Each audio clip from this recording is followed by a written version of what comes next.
За эдгээр хасгууллыг сонирхолтой аргаар бодож болно.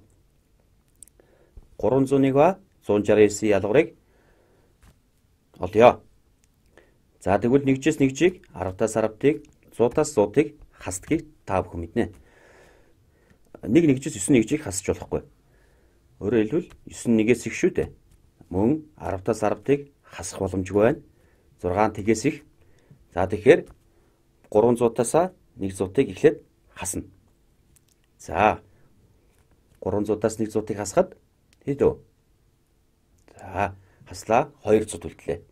Одоо 200 буюу 20 болно.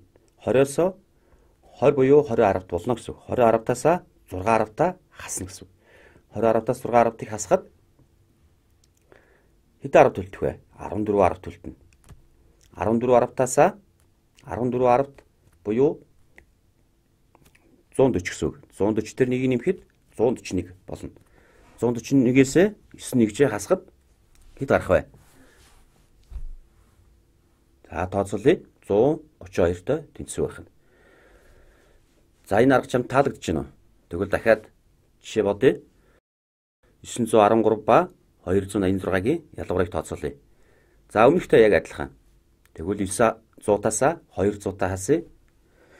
700 болно. Өөрөөр хэлбэл 71 10 болно гэсэн үг.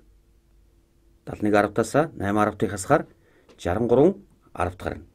63 10 буюу 630 дээр 3-ыг нэмэхэд 633 болно. 633-аас 6-ыг хаслаа хэд вэ? 627 болно. За тэгвэл дахиад нэг жишээ бодъё. За энд бол 721 гэж байна. Тэгэхээр 720 буюу 72 10-таас 8 10-ыг хасна гэсэн үг. 72 10-таас 8 10-ыг хасахаар за бүгд дарая. 64 10-т.